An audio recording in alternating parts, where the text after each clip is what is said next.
स्वागत है आपका हमारे YouTube channel the Hindu editorial in Hindi. तो जैसा कि आप देख रहे हैं यहाँ पे डे 3 सिविल सर्विसेज प्री 2021। तो यहाँ पे जो एक साल का करंट अफेयर्स है उसको हम अच्छे से डिस्कस करेंगे। करंट के साथ हम स्टैटिक पोर्शन भी लेंगे, जिससे कि आपके जो अभी जो करंट में चल रहा है वो मुद्दा प्लस उसके पीछे जो उसका इतिहास है, प्लस और अन्य उससे जो तथ्य हैं इंपॉर्टेंट आपके प्रीलिम्स एग्जाम के लिए, उसे हम डिस्कस करेंगे। और अगर आपको हमारा ये वीडियो अच्छा लगे तो प्लीज़ इसे ज़्यादा से ज़्यादा लाइक करें, कमेंट करें, शेयर जरूर करें, क्योंकि शेयर करने से चीज़ें बढ़ती हैं और जब बढ़ेंगी तो मुझे मोटिवेशन मिलेगा। फिर मैं आपके लिए नेक्स्ट वीडियो और अच्छे से प्रिपेयर होकर आऊँगा, जहाँ पे आपको आपके एग्ज़ाम के लिए वो बहुत ज़्यादा फायदेमंद होगी। तो चलिए फ्रेंड्स, देखते हैं क्या क्या है। तो ये देखिए मैंने जो लिख रखा है, अभी राजीव गांधी खेल रत्न पुरस्कार, जो आपको पता होगा कि ये जो पुरस्कार है ये खेल के क्षेत्र में दिया जाने वाला सर्वोच्च पुरस्कार है। तो इसे जो हमारे बीसीसीआई हैं, जो cricket control board of India है, तो उसके द्वारा रोहित शर्मा को नामित किया गया था 2020 में, और बॉक्सिंग फेडरेशन ऑफ इंडिया द्वारा बीएफआई द्वारा अमित पंघाल और विकास कृष्ण को भी इस पुरस्कार के लिए नामित किया गया है। इसके लिए जनवरी 2016 से दिसंबर 2019 तक सर्वश्रेष्ठ प्रदर्शन को मानक के रूप में रखा जाता है। मतलब देखिए जनवरी 2016 से जो दिसंबर 2019 तक जो उन्होंने बहुत अच्छा परफॉर्म किया इस फील्ड में, उन्हें पुरस्कार दिया गया है। अमित पंघाल वर्ष 2019 में विश्व चैंपियनशिप में रजत जीतने वाले भारत के पहले पुरुष मुक्केबाज बने। मतलब तो महिला मुक्केबाज कौन है ये आप कमेंट सेक्शन में जरूर बताइए, आप इनको अच्छे से जानते भी हो। राजीव गांधी खेल रत्न पुरस्कार के बारे में देख लेते हैं। यह भारत गणराज्य का सर्वोच्च खेल सम्मान है। मैंने बताया आपको इस पुरस्कार की शुरुआत जो है 1991-92 में हुई थी। और आप कमेंट सेक्शन में ये बताओ कि राजीव गांधी का जो असैसिनेशन है वो कब हुआ था, किस वर्ष हुआ था। अभी मैंने द हिंदू में एक आर्टिकल भी डिस्कस किया था, उनसे रिलेटेड जिनके द्वारा वो बम बनाया गया था उन्हें 30 साल से जेल में रखा गया है, जबकि उसके ऊपर कोई प्रूफ नहीं है कि उन्होंने बम बनाया था। उनके द्वारा एक बुक का नाम लिखा गया है द रो ऑफ डेथ। तो उस बुक का नाम मैं बता देता हूँ, आप बताओ कि इनका असैसिनेशन राजीव गांधी जी का कब किया गया था, मतलब इनकी हत्या कब की गई। इस पुरस्कार की वितरण प्रक्रिया युवा एवं खेल मामलों के मंत्रालय द्वारा प्रतिवर्ष प्रदान किया जाता है। मतलब देखिए जो हमारा यूथ एंड जो हमारा खेल मंत्रालय है, जो स्पोर्ट्स मिनिस्ट्री है, उसके द्वारा ये प्रतिवर्ष प्रदान किया जाता है। अब आपसे ये क्वेश्चन पूछ देगा, अमित पंघाल निम्नलिखित में से किस खेल से संबंधित है, तो आप किस में लगाओगे, मुक्केबाजी से। अब देखते हैं अर्जुन पुरस्कार। इसकी शुरुआत वर्ष 1961 में हुई थी। बीएफआई मतलब बॉक्सिंग फेडरेशन ऑफ इंडिया ने अर्जुन पुरस्कार 2020 के लिए विश्व कांस्य विजेता खिलाड़ी सिमरनजीत कौर 64 किलो में और एवं मनीष कौशिक 63 किलो को नामित किया है। चलिए नेक्स्ट देखते हैं हमारा, ये है राष्ट्रीय कैरियर सेवा परियोजना। तो ये तो बहुत पहले ही शुरू हुई थी। तो इसके अंतर्गत क्या दिया गया है, राष्ट्रीय कैरियर सेवा परियोजना के तहत केंद्रीय श्रम एवं रोजगार मंत्रालय ने रोजगार चाहने वाले पंजीकृत उम्मीदवारों के लिए, ये इंपॉर्टेंट है, मुफ्त ऑनलाइन कैरियर कौशल प्रशिक्षण की शुरुआत की है। तो इसे किस मंत्रालय ने लॉन्च किया है, श्रम एवं रोजगार मंत्रालय। और यह टीसीएस के साथ शुरू किया गया। मतलब ये किसके सहयोग है, टाटा कंसल्टेंसी सर्विसेज, मतलब टाटा के सहयोग से शुरू किया गया। राष्ट्रीय कैरियर सेवा, ये देखिए आपको इन सब चीज़ों को ध्यान में रखना चाहिए, क्योंकि ये 5 साल इनको पूरे हो गए। 5 साल जब पूरे हो गए, पंचवर्षीय योजना भी थी, तो आपको देखिए जो नंबर्स ऐसे हैं, जैसे 100 साल पूरा हो रहा है, 25 साल पूरा हो रहा है, 50 साल पूरा हो रहा है, 150 साल, 125 साल। तो जो अभी देखिए सुभाष चंद्र बोस जी की 125वीं जयंती मनाई गई, और फिर जब उनकी मनाई गई तो एक और दिवस के नाम से उसे जाना जाता है। आप उस दिवस का नाम बताओ।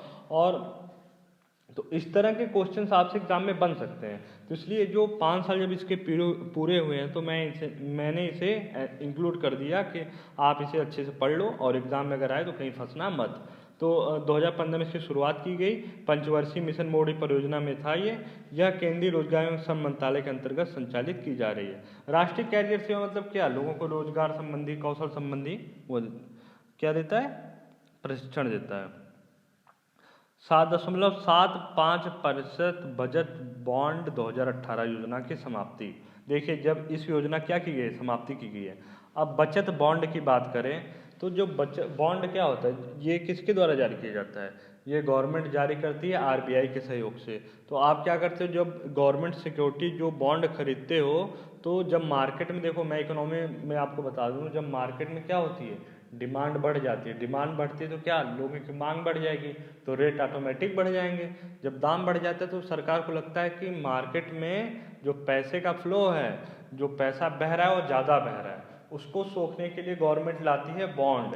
और वो बॉन्ड आप जब खरीदते हो गवर्नमेंट से, तो वो आप क्या करती है सरकार, उसके माध्यम से पैसा आपसे उठा लेती है। तो जब आपके पास आप इंटरेस्ट के चक्कर में उस पर इंटरेस्ट देती है। अब यहाँ पे जो 7.5% था इंटरेस्ट, इन्होंने क्या कर दिया, इन्होंने समाप्त कर दिया, 2018 की योजना थी। तो मैं आपको ये बताऊँ, जब वो इंटरेस्ट देती है आपको, तो आप उसी लालच में पैसा आप दे देते हो, सिक्योरिटी खरीद लेते हो। जब सिक्योरिटी खरीदते हो, पैसा कहाँ चला जाता है, आरबीआई के पास। आरबीआई के पास जब पैसा आने लगता है तो मार्केट से क्या होती है, लोगों की डिमांड खत्म होने लगती है। अब मान लो आपके घर में 10,000 रुपये था, अब आप जा रहे थे फ्रिज लेने, रेफ्रिजरेटर लेने जा रहे थे, लेकिन तब तक पता चला अरे गवर्नमेंट, जबकि ज़रूरत नहीं थी उसकी आपको, आप सोचे कि ले लेते हैं ऐसे ही, अभी काम मतलब चलिए, कोई उतनी ज़्यादा रिक्वायरमेंट नहीं थी आपके। आपने क्या किया, तो 10,000 वो रुपये, पता चला गवर्नमेंट बॉन्ड आया, 7.5% इंटरेस्ट दे रहा है वो, तो 10,000 का 7.5% बताओ कितना होगा, साढ़े कितना होगा, आप कैलकुलेट करके कमेंट सेक्शन में बताओ सी सेट के लिए। तो फिर मान लो वो 1,000 रुपये 10,000 पे 10% दे रही है, तो क्या हुआ, 1,000 रुपये आपको मिले। अब 1,000 रुपये आपको मिल गया, अब आप खुश हो के 10,000 दिए, तो एक साल में 11, मतलब 7 साल में अच्छा खासा अमाउंट मिलेगा, तो हम चलो बॉन्ड खरीद लेते हैं, फ़ायदा ही है 10,000 रुपये। तो इसी तरह से गवर्नमेंट आपसे पैसा जब खींच लेती है, तो डिमांड क्या, आपकी डिमांड उस रेफ्रिजरेटर की आपके द्वारा कम हो गई। अब ऐसे ही वो कई लोग खरीदते हैं बॉन्ड ना, जो कई लोग खरीदेंगे तो डिमांड ऑटोमेटिकली कम होगी, तो क्या महंगाई धीरे धीरे अपने रेंज में आ जाएगी। और महंगाई जो निर्धारित किया गया है मानक, वो 4+-2 है, मतलब 6 और 2 के बीच में हमेशा जो इन्फ्लेशन रेट है, जो महंगाई दर है, वो होनी चाहिए, जो आइडियल है। केंद्र सरकार द्वारा 7.5% जो 7.75% बजट बॉन्ड था, उसे जारी करने पर रोक लगा दी गई है। इसे रिजर्व बैंक ऑफ इंडिया द्वारा विनियमित किया गया। ये देखिए जून 2020 में हुआ, जून 2020 में कोरोना आया था, लोगों के यहाँ क्या डिमांड कम हुई, तो सरकार ने डिमांड बनाए रखने के लिए इसे बंद कर दिया। इसे 10 जनवरी 2018 को लॉन्च किया गया था, जिससे अंतर्गत नागरिकों या हिंदू अविभाजित परिवारों के लिए जारी किया गया था। मतलब ऐसे परिवार जो क्या हैं, ज्वाइंट हैं, मतलब अभी न्यूक्लियर फैमिली वो नहीं बने हैं, उनके लिए इन्हें जारी किया गया था। एक बॉन्ड का मूल्य 1,000 रुपये था तथा निवेश की कोई सीमा नहीं थी। 1,000 के आप लाखों बॉन्ड खरीद लो, कोई निवेश की सीमा नहीं थी। इस पर 7 वर्ष की लॉक इन पीरियड की अवधि थी, मतलब 7 वर्ष तक आप इसे भजा नहीं सकते, लॉक इन इसको रख सकते हो वहाँ पे, मतलब 7 साल तक, 7 साल के बाद अपने भजा सकते हो। 60 वर्ष से अधिक के निवेशकों को अवधि से पहले पैसा निकालने की छूट थी। मान लो 60 साल का कोई आदमी है, अब सरकार चाहती है 65 साल में बेचारा मर जाएगा, तो 67 साल में उसके बच्चे ही तो मजा मारेंगे, इसीलिए सरकार ने बोला कि तुमको छूट है, तुम आराम से जब चाहो तब पैसा भजा लेना के अपना। इस बॉन्ड में निवेश द्वारा प्राप्त ब्याज पर आयकर अधिनियम 1961 के तहत कर लागू होता है। मतलब जो आपका ब्याज प्राप्त होता था, उस पर जो आयकर अधिनियम किस वर्ष का है, 1961 का। अब देखिए सूची में मिलान करने को आ गया, तो आयकर अधिनियम लिखा है 1961, 62, 63, सूचना का अधिकार अधिनियम तो उसमें दिया हुआ, तो आप किस पे लगाओगे, आयकर अधिनियम 1961। चलिए नेक्स्ट देखते हैं। जो कर इसके जो ब्याज मिलता है उस पर कर लगता है, टैक्स लगता है, वो टैक्स आयकर अधिनियम 1961 के तहत लगता है। अब जैसे थाड़ क्या है, थाड़ का पूरा नाम terminal high altitude area defence है, जिसे विश्व की सर्वश्रेष्ठ मिसाइल रक्षा प्रणालियों में गिना जाता है। मतलब ये ऐसा डिफेंस वाला, अब नाम से आपको पता लग रहा है terminal high altitude area defence, मतलब जैसे आपके देश पे कोई हमला करता है, तो ये ऐसा डिफेंस सिस्टम है, ऐसी रक्षा प्रणाली है, जिससे वो अगर मिसाइल आ रही है तो ये मिसाइल जो इधर से मारोगे आप, वो उसको ध्वस्त कर देगी। मतलब आपकी रक्षा के लिए बनाई गई प्रणाली है। यह अंतरिक्ष आधारित और जमीन आधारित निगरानी स्टेशन से जुड़ा होता है। मतलब अंतरिक्ष आधारित मतलब सैटेलाइट, और जमीन आधारित निगरानी स्टेशन मतलब जहाँ पे रडार लगे, तो जो ऑफिस बना होता है नेवल कमांड, जो उस कमांड ऑफिस। यह 200 किलोमीटर दूर तक और 150 किलोमीटर की ऊंचाई तक मार करने में सक्षम है। मतलब यहाँ जहाँ बैठे हो वहाँ से 200 किलोमीटर काउंट कर लो, कहाँ जाएगा, बहुत दूर जाएगा।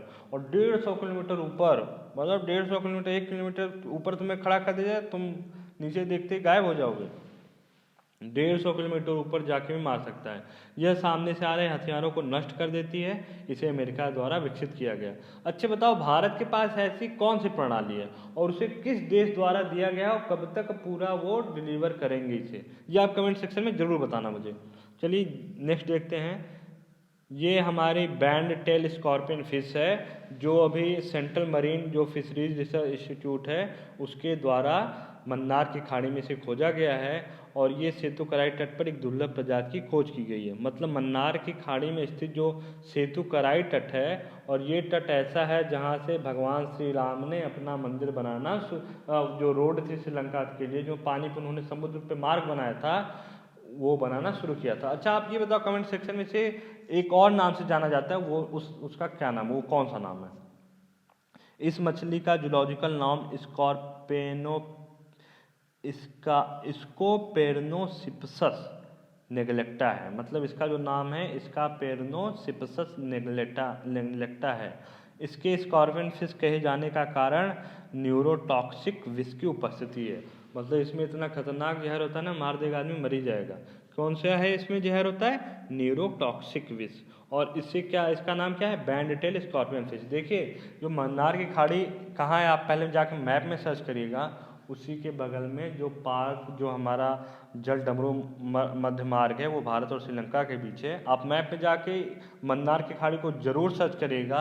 और ये यूनेस्को की जो बायोस्फीयर, ये यूनेस्को के जो सूची है बायोस्फीयर रिजर्व में ये शामिल है। और इसे कब शामिल किया गया आप कमेंट सेक्शन में बताओ। ये 1989 मैंने लिखा भी हुआ है, 1989 में से बायोस्फीयर रिजर्व घोषित किया गया था। और जो इसके स्कॉर्पियन फिश कहा जा रहा है, इसके जो न्यूरोटॉक्सिक विष है इसमें पाया जाता है। ये मन्नार खाड़ी जो है समुद्री जैव विविधता, मतलब यहाँ पे बहुत ज़्यादा समुद्री जीव जंतु रहते हैं। इसके मामले में दुनिया के जो टॉप ऐसे क्षेत्र हैं उसमें मन्नार की खाड़ी आता है। और इसमें कितनी प्रजातियाँ? 4223। भारत के सबसे तटीय क्षेत्र, मतलब संपन्न, जो बहुत ज़्यादा यहाँ पे कोरल रीफ और सब बहुत तामझाम यहाँ पे मिलता है। सीप और समुद्री जल जीव तरह तरह के वो सब मिलते हैं यहाँ पे। अब सेतुकराई मैंने बता ही दिया। ये कहाँ का धर्म स्थल है? ये तमिलनाडु का प्रमुख तीर्थ स्थल है। भगवान राम ने लंका तक जाने के लिए सेतुकराई से ही पुल का निर्माण किया, मान्यता के अनुसार। अब यहाँ पे देख लेते हैं हमारा जो ये थार्ड सिस्टम था, वो आप अगर पढ़ना चाहो पढ़ लेना।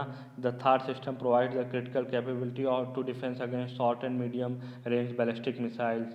देखिए फिगर बना हुआ, आप देख के समझ सकते हो। ऊपर जाएगा, धड़ाम धड़ाम मारेगा, उड़ जाएगा सब।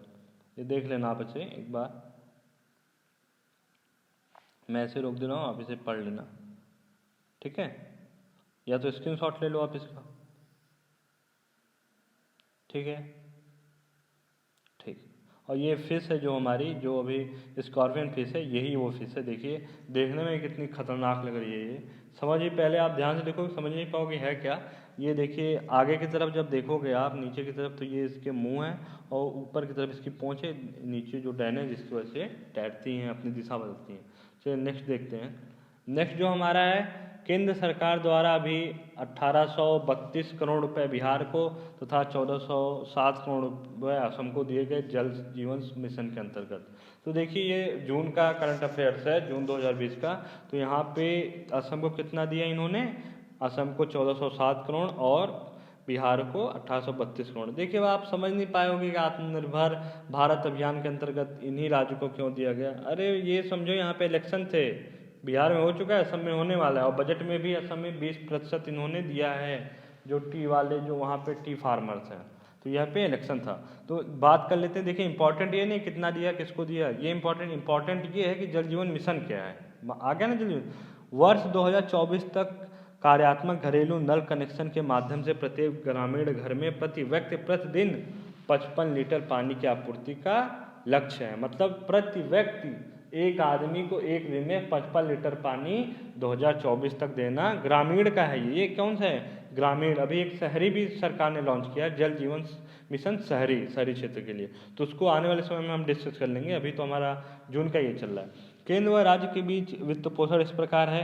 हिमालय और पूर्वोत्तर राज्यों के लिए केंद्र व राज्यों का अंश 90 और 10 का है, मतलब 90 रुपया कौन देगा, सेंट्रल गवर्नमेंट, 10 रुपया राज्य सरकार। अन्य राज्यों के लिए जैसे यूपी, बिहार और सब जो राज्य हैं उनके लिए 50-50 दोनों का है, आधे आधे के भाई हैं केंद्र और राज्य।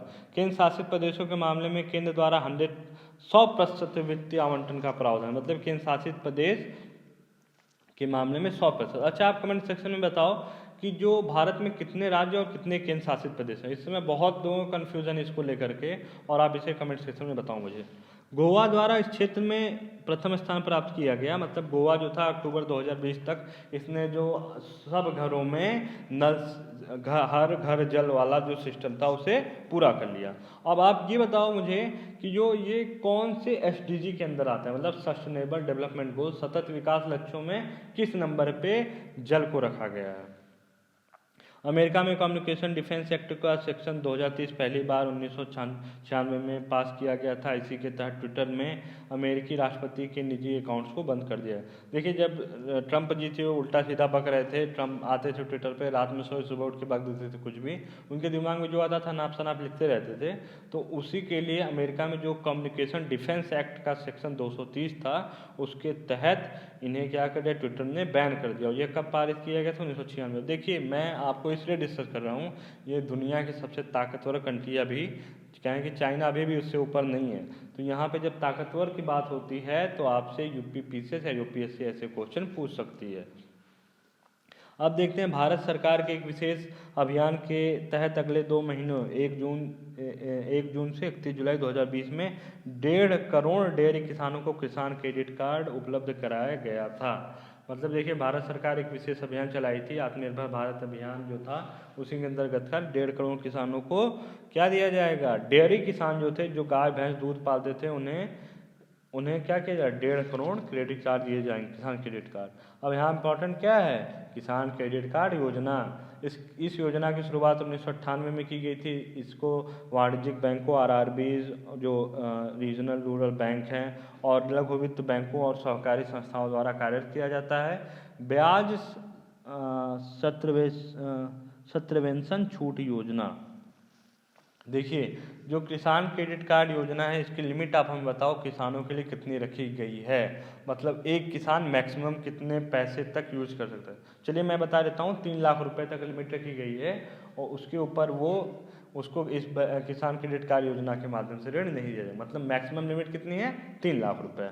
ब्याज सब्वेंशन योजना जो है छूट योजना, इसका लक्ष्य किसानों को 7% की ब्याज दर पर 3 लाख रुपए तक अल्पकालिक फसली ऋण प्रदान करता है। मतलब जो ये है 7%, मतलब जो ब्याज दर होगी वो 3 लाख तक 7% की ब्याज दर होगी साल की। यह नीति वर्ष 2006-07 में लागू हुई थी। इस योजना का क्रियान्वयन नाबार्ड और आरबीआई द्वारा किया जा रहा है।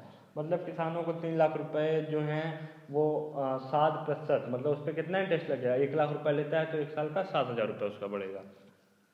और कितना ले सकता है, अल्पकालिक फसली ऋण, मतलब क्या है, अल्पकालिक फसली ऋण देता है 3 लाख रुपए तक। तो ये ब्याज सत्यावेंशन योजना आप इसे जरूर पढ़ देख लीजिएगा, नोट डाउन करते रहिए सब।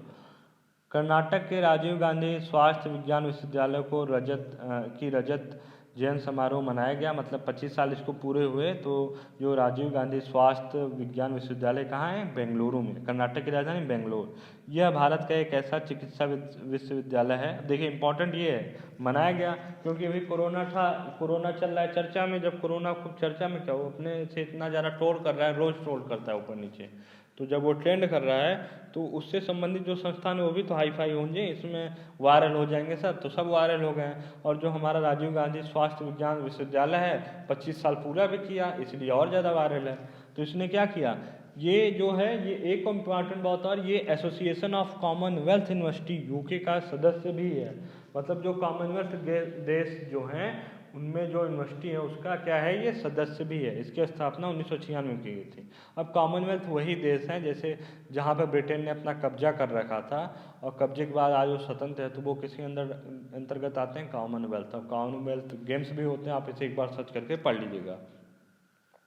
केंद्रीय आवास और शहरी मंत्रालय द्वारा छोटे दुकानदारों और फेरों वालों के आर्थिक रूप से सहयोग प्रदान करने के लिए प्रधानमंत्री स्ट्रीट वेंडर्स आत्मनिर्भर निधि या पीएम स्वनिधि योजना की शुरुआत की गई। आत्मनिर्भर योजना के अभियान जो था उसी के अंतर्गत। तो जो किसके लिए है, छोटे दुकानदार और जो फेरी वाले थे उनके लिए। तो क्या नाम है इसका, प्रधानमंत्री स्ट्रीट वेंडर्स आत्मनिर्भर निधि।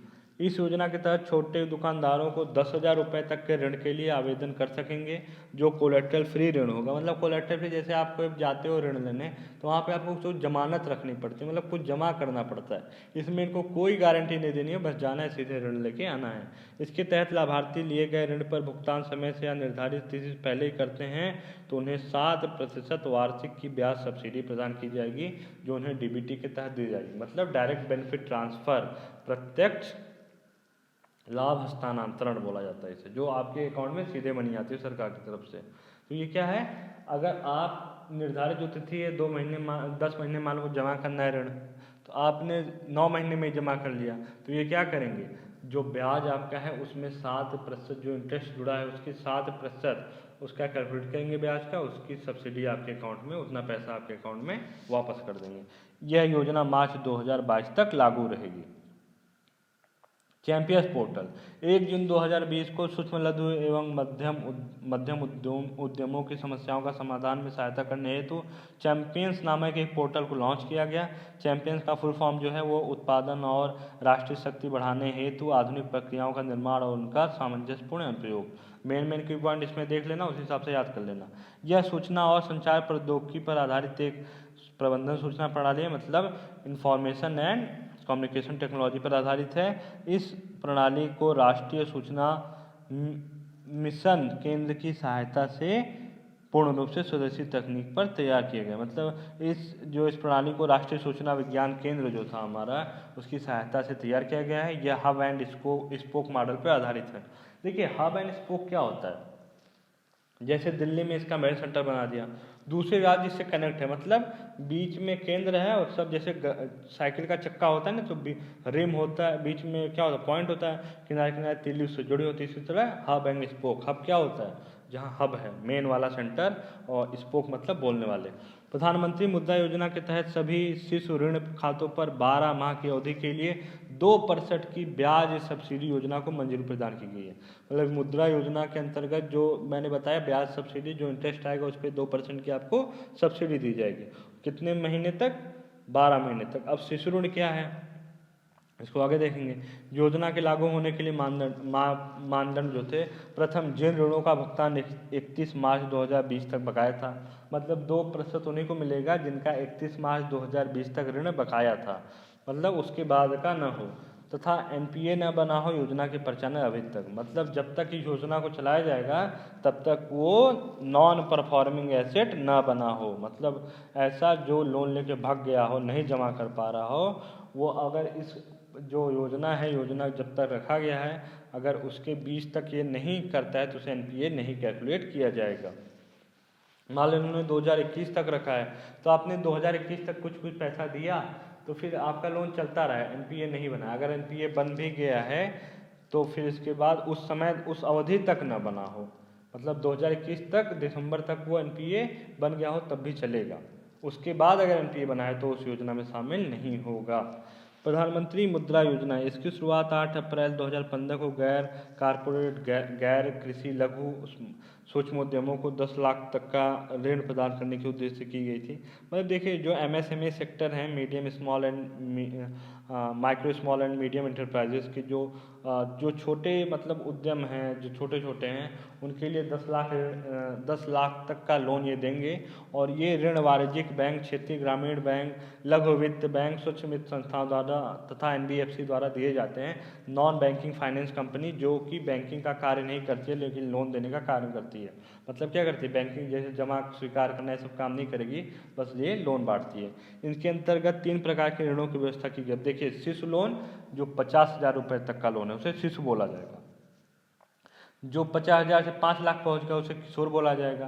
तरुण जो 5 लाख से 10 लाख तक का होगा वो तरुण होगा। अमेरिका के राष्ट्रपति जो हैं हमारे डोनाल्ड ट्रंप साहब जो थे, अब तो 46वें हमारे जो बाइडेन बन गए हैं, तो उन्होंने दक्षिण जो चीन का पश्चिमी सिंजियांग प्रांत था उसमें जो ईगर मुसलमान थे उनको जब देखा कि चीन उनका क्या कर रहा है, वायलेशन कर रहा है, मतलब उनके जो मानवाधिकार उनका हनन कर रहा है, तो वहाँ पे उन्होंने क्या कहा कि 2020 उइगर मानवाधिकार नीति अधिनियम, मतलब उन्होंने उनके लिए एक मानवाधिकार का अधिनियम पारित कर दिया अपनी कहाँ, अपनी संसद व्हाइट हाउस में उन्होंने वहाँ पे पारित कर दिया।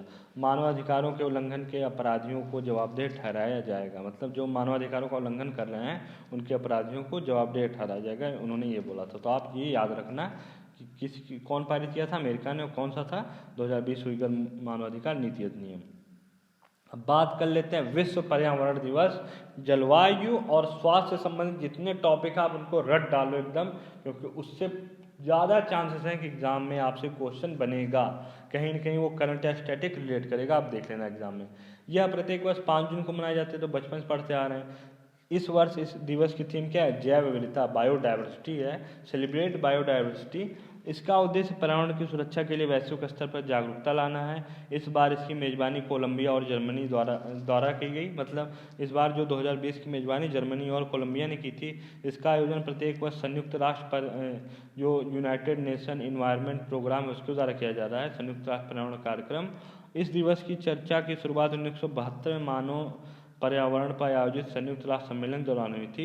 वर्ष 1974 में प्रत्येक वर्ष विश्व पर्यावरण दिवस का आयोजन किया जा रहा है, मतलब प्रत्येक वर्ष जो है 1974 शुरू किया गया, 1972 में इसमें चर्चा की गई थी। आप मुझे ये बताओ कि भारत में भी 1972 में एक कानून अधिनियम पारित किया गया, उस अधिनियम का नाम बताओ, अगर पता है तो फिर इसका 1973 का बताओ, उसके बाद पता है 1985 का बताओ, इतना बहुत ज़रूरी है। और उसके बाद आप ऐसा करो कि जो 1972 का नियम है उसकी मेन धाराओं को पढ़ डालो, क्योंकि जो आपका IUCN की लिस्ट आती है उसी से संबंधित होती है, और वो पढ़ लोगे तो आपका कम से कम 3-4 क्वेश्चन आपको मिल जाएंगे एग्जाम में। तो चलिए फ्रेंड्स, ये था हमारा टोटल आज का डिस्कशन। अगर आपको हमारा ये वीडियो अच्छा लगा तो प्लीज़ इसे शेयर करना, प्लीज़ ज़्यादा से ज़्यादा शेयर करना।